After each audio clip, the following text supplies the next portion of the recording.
آج میں آپ لوگوں کے ساتھ اپنی ایک سٹوری شیئر کرنے والی ہوں۔ یہ بات پچھلے ہی سال کی ہے۔ ان دنوں میرے فائنل ایگزامز بھی سٹارٹ ہونے والے تھے، جس کی وجہ سے دیر تک اسکول رہنا پڑتا تھا۔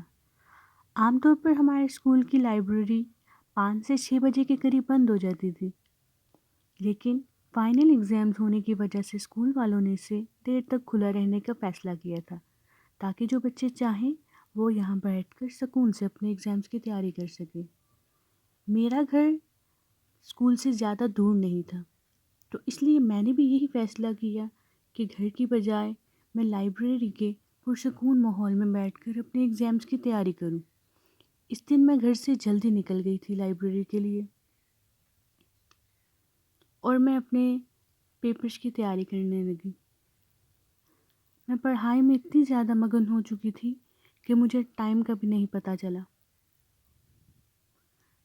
میں نے جب دیکھا تقریباً 10 بج چکے تھے اور لائبریری میں کوئی بھی نہیں تھا میرے علاوہ، سب بچے جا چکے تھے۔ میرا بھی تھوڑا سا ہی کام رہ گیا تھا، تو اس لیے میں نے فیصلہ کیا کیوں نہ جلدی سے کمپلیٹ کر کے تو پھر گھر جاؤں۔ میں دوبارہ سے پڑھنے لگی۔ جب میں پڑھ رہی تھی تو مجھے اچانک دور سے کسی کے پاؤں گھسیٹ گھسیٹ کر چلنے کی آواز آئی۔ میں ڈر گئی۔ میں نے آواز بھی دی، کون کون، لیکن کوئی نہیں تھا وہاں پر جو میری آواز سنتا۔ میں ڈر گئی۔ میں نے جلدی سے گھر جانے کا فیصلہ کیا۔ میں نے اپنا سب کچھ پیک کیا اور گھر کی طرف روانہ ہوئی۔ کوریڈور میں نے دیکھا کہ مجھ سے دور کونے میں ایک عورت کھڑی تھی، ایک بوڑھی عورت۔ میں نے اسے آواز دی تو وہ وہاں سے بھاگ گئی۔ میں بہت زیادہ ڈر گئی تھی۔ میں نے جلدی جلدی بھاگنا شروع کیا۔ میں کچھ ہی دیر میں کالج کے باہر آ گئی تھی۔ عام طور پر تو اس اسٹریٹ میں بہت رش ہوتا تھا، گاڑیاں چل رہی ہوتی تھی، لوگ آ جا رہے ہوتے تھے، کوئی نہ کوئی تو اس سڑک پر ضرور گھوم رہا ہوتا تھا، لیکن آج میرے علاوہ یہاں پر کوئی نہیں تھا۔ مجھے عجیب سا مجھ پر خوف طاری ہو رہا تھا۔ میں بہت ڈر رہی تھی کیونکہ میں اکیلی تھی۔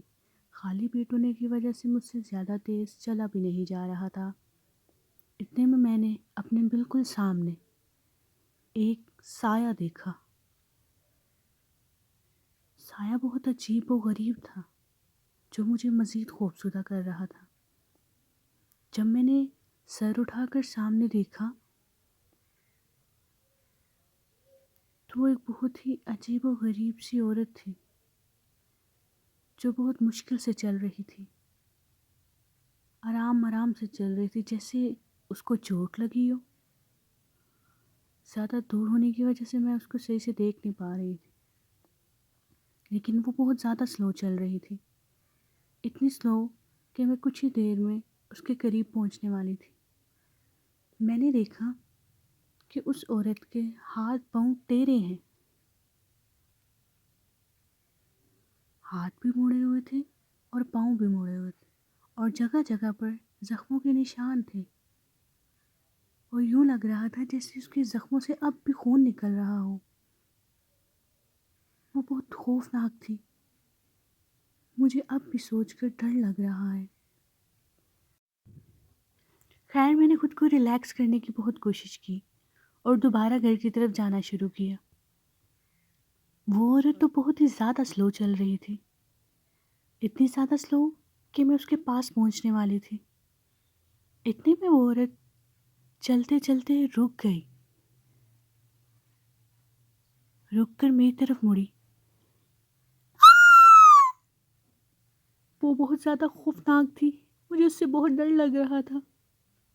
وہ میری طرف بڑھ رہی تھی، میرے پاس آ رہی تھی، وہ میرے بالکل پاس آ گئی، میرے بالکل پاس، اور میرے سے پوچھنے لگی، میری بیٹی کہاں ہے؟ وہ بہت خوفناک تھی، مجھے کچھ سمجھ نہیں آئی، میں بہت ڈر گئی تھی اور میں کچھ بول بھی نہیں پائی۔ پھر میں نے ڈرتے ڈرتے صرف دور اشارہ کیا اور بہت ڈر گئی تھی میں صرف اتنا ہی کہہ پائی کہ وہ وہاں دور ہے.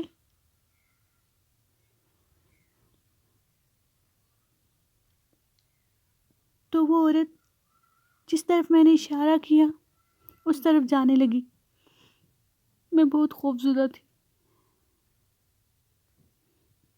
مجھے سانس بھی ٹھیک سے نہیں آ رہا تھا.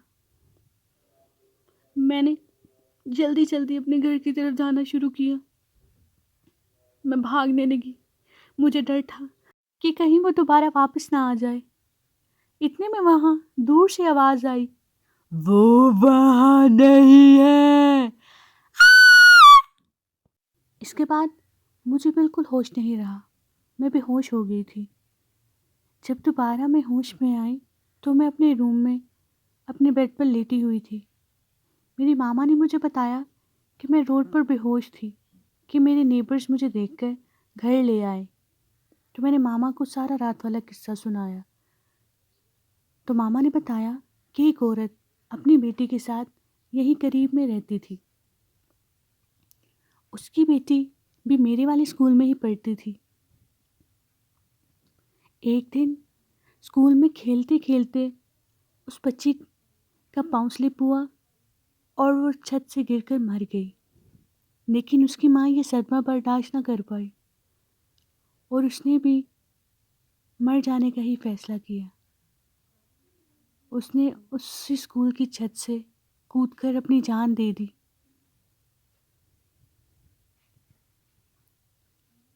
یہ کہانی نہیں، میری آپ بیتی تھی. امید کرتی ہوں کہ آپ لوگوں کو پسند آئی ہوگی. مجھے آج بھی اسکول جانے میں اس کوریڈور سے گزرنے میں بہت ڈر لگتا ہے. مجھے آج بھی ایسا لگتا ہے جیسے وہ عورت کہیں نہ کہیں سے پھر واپس آ جائے گی. بہت خوفناک تھی وہ.